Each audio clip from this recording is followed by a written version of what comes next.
এবার আমরা পড়ব ইলাস্টিসিটির পর নেক্সট হচ্ছে elasticity actually property of solids. এনসিইআরটির যে বইটা আছে তাতে নাম আছে প্রপার্টি অফ সলিড। নেক্সট আমরা পড়ব properties of liquid. Properties of লিকুইডের মধ্যে ফার্স্ট আমরা পড়ছি সারফেস টেনশন। সারফেস টেনশন কিন্তু একটা লিকুইডের প্রপার্টি। আচ্ছা, সারফেস টেনশন এই চ্যাপ্টারটার ফার্স্ট টপিক যেটা, সেটার নাম হচ্ছে cohesive force and adhesive force. আমরা নিজেরা জানি যে দুটো, মনে করো ওয়াটার, ঠিক আছে, ওয়াটার কোথাও একটা এরকম ভাবে ছড়িয়ে আছে, একটুখানি একটা মেঝেতে একটুখানি পড়ে আছে, ঠিক আছে। এই ওয়াটারের এইটুকুনি পার্ট যদি এখানে পড়ে থাকে, দেখবি হাতে করে এরকম করে লাইন করে দিবি, একটা এরকম টেনে দিবি, দেখবি ওই ডিরেকশনে সব লিকুইড যেতে আরম্ভ করে দেবে, ঠিক আছে। তাহলে ওয়াটারের মলিকুলের নিজেদের মধ্যে নিশ্চয়ই একটা অ্যাট্রাক্টিং ফোর্স আছে, যে কারণে ও মুভ করছে, that is actually cohesive force. তার মানে কোহেসিভ ফোর্সের ডেফিনেশন অ্যাকচুয়ালি কি?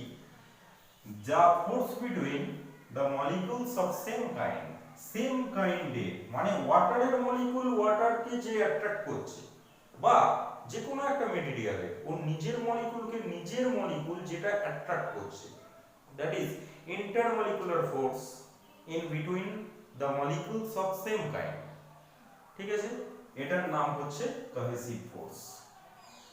ওকে, আচ্ছা, এরপর নেক্সট আমি একটা एग्जांपल দিচ্ছি। মনে কর কাগজের মধ্যে আঠা লাগিয়ে অন্য কিছু মেটেরিয়াল দিলে স্টিক করে যায়, কেন? তার কারণ হচ্ছে কাগজের মধ্যে যখন আঠা লাগাচ্ছি, আঠার সঙ্গে সেই কাগজের একটা অ্যাডহেসিভ ফোর্স। এটা দেখ, আঠা কিন্তু ডিফারেন্ট, আঠা আর পেপার এই দুটো কিন্তু ডিফারেন্ট মলিকুল, ঠিক আছে। ডিফারেন্ট মলিকুলের মেটেরিয়ালের মধ্যেও কিন্তু অ্যাট্রাক্টিং ফোর্স থাকে, ঠিক আছে। এটা ডিফারেন্ট মেটেরিয়ালের ডিফারেন্ট, যাদের মধ্যে অ্যাট্রাক্টিং ফোর্স বেশি আছে, অ্যাডহেসিভ ফোর্স বেশি আছে, তাদেরকে আমরা গাম হিসাবে ইউজ করছি, আঠা হিসাবে ইউজ করছি। ওকে, তো অ্যাডহেসিভ ফোর্স কথাটার মানে হচ্ছে the force between the molecules of different kind, different কাইন্ডের মলিকুলের মধ্যে যে attracting force, that is adhesive force. Okay, আমরা এর উপর বেস করে এই যে কথাটা অনেক শুনেছি আর না হলে শুনছি। ওয়াটার, দেখবি কোনো একটা গ্লাস, কোনো একটা কাঁচের বাউল আছে, মনে কর, ওতে যদি আমি জল ঢালি, ওয়াটার যদি পুর করি, তাহলে কিন্তু ওয়াটারটা ওই গ্লাসটাকে ভিজিয়ে দেবে, বা আমার হাতে যদি আমি জল ঢালি, হাত কিন্তু ভিজে যাবে, কিন্তু হাতে যদি মার্কারি ঢালি, হাত কিন্তু ভিজে যাবে, ঠিক আছে। তাহলে ওয়াটার ওয়েটস গ্লাস, ওয়াটার কিন্তু গ্লাসকে ওয়েট করে দেয়, but mercury does not, mercury কিন্তু এটা ভিজিয়ে দিচ্ছে না। তার কারণ হচ্ছে কিন্তু এই cohesive and adhesive force, sorry এখানে অ্যাডহেসিভ, এখানে কোহেসিভ ফোর্স হবে না, কারণ সেম কাইন্ড নয়। এখানে গ্লাস আর ওয়াটার কারণ ডিফারেন্ট কাইন্ডের মলিকুল, আবার গ্লাস আর মার্কারি দ্যাট ইজ ডিফারেন্ট কাইন্ডের মলিকুল, দ্যাট ইজ এখানে অ্যাডহেসিভ ফোর্স টার্মটা অ্যাকচুয়ালি আসবে, ঠিক আছে। ওয়াটার গ্লাসকে ওয়েট করে দিচ্ছে, তার কারণ কি? ওয়াটার আর গ্লাসের মধ্যে অ্যাডহেসিভ ফোর্সটা বেশি, যে কারণে ওকে ওর সঙ্গে ও ভালোভাবে ফাইন ভাবে অ্যাটাচ হয়ে যাচ্ছে, দ্যাট ইজ ভিজিয়ে দিচ্ছে, ঠিক আছে। কিন্তু মার্কারি কিন্তু গ্লাসকে ভেজাতে পারছে না, তার কারণ কি? মার্কারি আর গ্লাসের মধ্যে অ্যাডহেসিভ ফোর্সটা কম, যে কারণে ওর গায়ে কিন্তু লেগে যাচ্ছে। ওকে, আচ্ছা, নেক্সট, তাহলে এই টপিক আমার গেল, এই টপিকের ডিসকাশন মোটামুটি শেষ হলো। বি টপিক, বি টপিকে লেখা আছে সাম অবজার্ভড ফিনোমেনা এট সারফেস টেনশন, মানে কিছু সারফেস টেনশন এই ব্যাপারটা কি আমরা সেটা জানি, ঠিক আছে। এই কিছু আগে observed ফিনোমেনা, surface tension related observed কিছু ফিনোমেনা দেখি, সেই ফিনোমেনা নিয়ে আমরা সারফেস টেনশনের ডেফিনেশনে অ্যারাইভ করব, ঠিক আছে। আচ্ছা, তোরা কখনো কি লক্ষ্য করেছিস এরকম, যদি মনে কর জলের একদম আপার সারফেস, যেটা ওয়াটারের যেটা আপার সারফেস, তার মধ্যে দিয়ে ওয়াটারের যে আপার সারফেসটা রয়েছে তার মধ্যে দিয়ে মনে কর একটা স্পাইডার যাচ্ছে। একটা স্পাইডার মানে হচ্ছে তার দেখবি পাগুলো বড্ড লম্বা লম্বা, ঠিক আছে।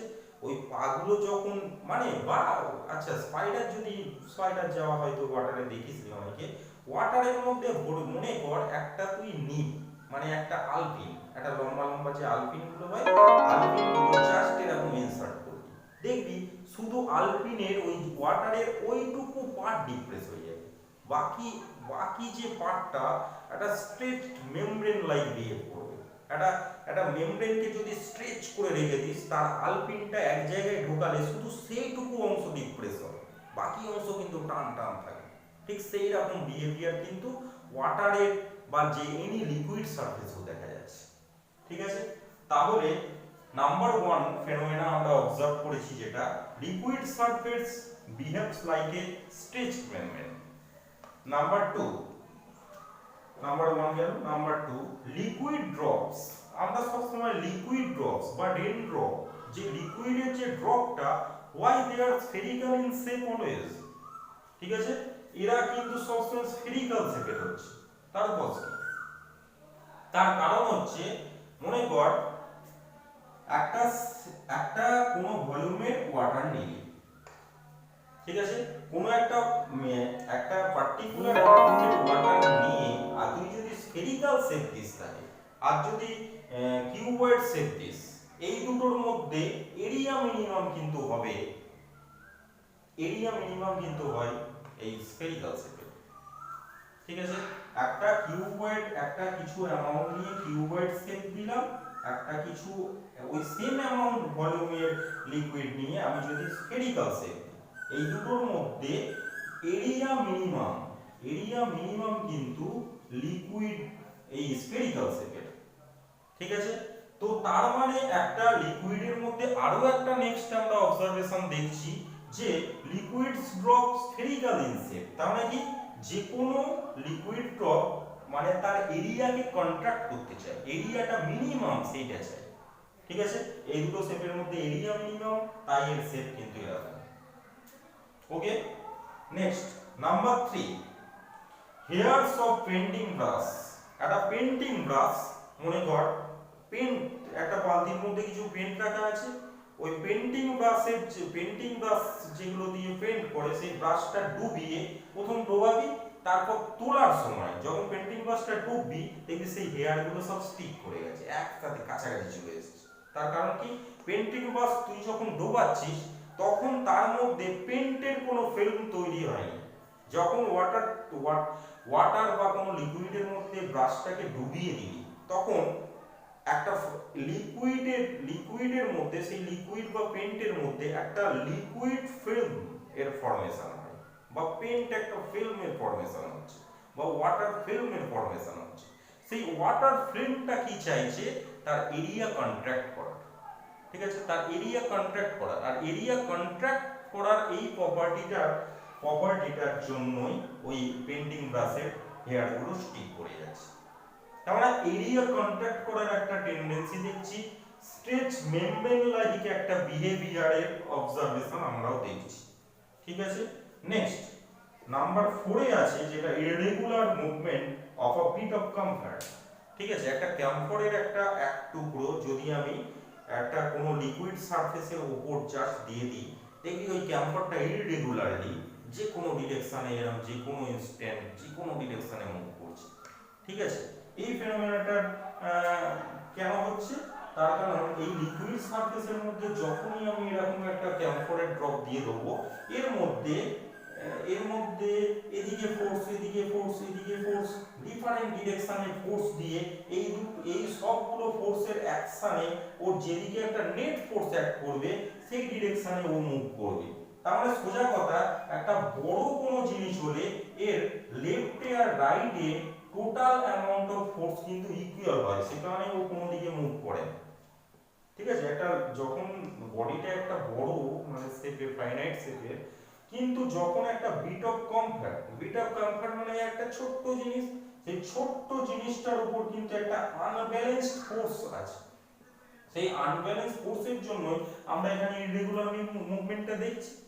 ঠিক আছে, তাহলে আনব্যালেন্স যখন বডিটা বড় হয়ে যাচ্ছে, অন এভারেজ লেফটে রাইটে বা আপওয়ার্ড ডাউনওয়ার্ড ওর উপর same amount of force apply করছে।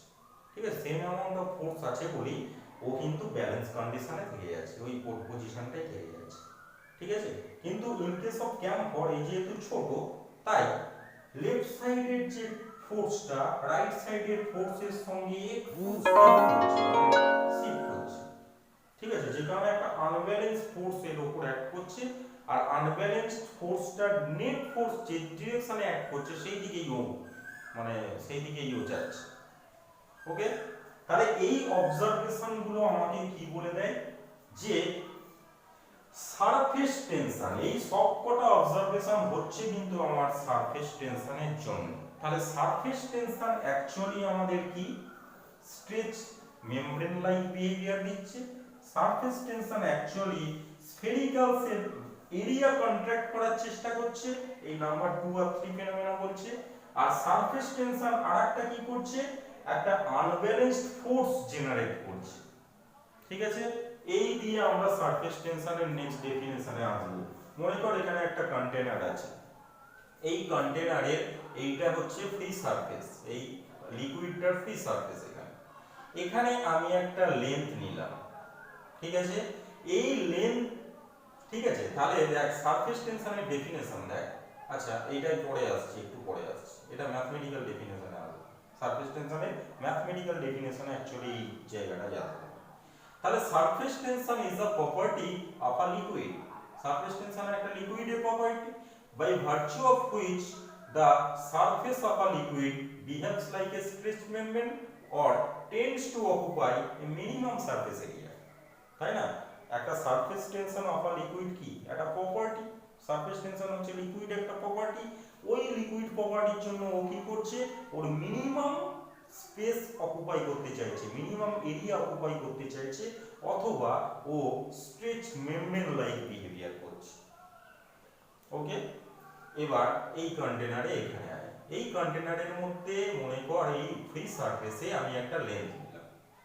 তাহলে এই লেন্থটা নিলে এর উপর এই ক্যামফর বিটের যে মুভমেন্ট বলে দিচ্ছে কি এর উপর একটা নেট ফোর্স অ্যাক্ট করে।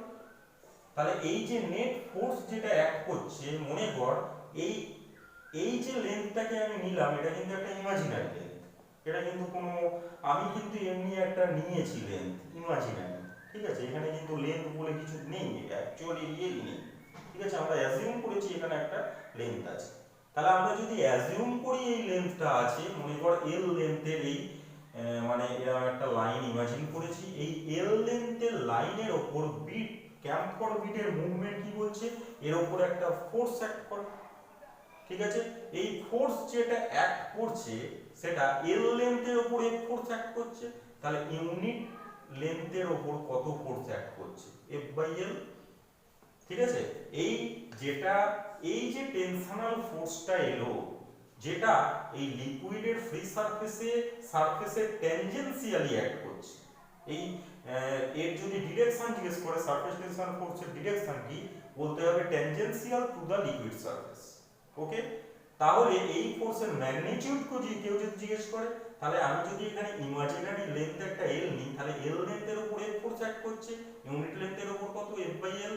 এই যে এফ বাই এল যে রেশিওটা, ঠিক আছে, ফোর্স পার ইউনিট লেন্থ যে ভ্যালুটা, this is actually mathematically surface tension of a liquid বলে ম্যাথমেটিক্যালি একে মানে এক্সপ্রেস করা হয়। তাহলে এটা যদি ফোর্স বাই লেন্থ হয়, এর ইউনিট কি হবে, এর সিজিএস ইউনিট নিশ্চয়ই হবে উপরে force, that is unit dyne, আর নিচে হচ্ছে লেন্থ মানে centimetre, that is dyne CM inverse. Okay, SI unit কি হবে, উপরে নিউটন, নিচে মিটার, লেন্থের ইউনিট মিটার, তাহলে নিউটন মিটার ইনভার্স।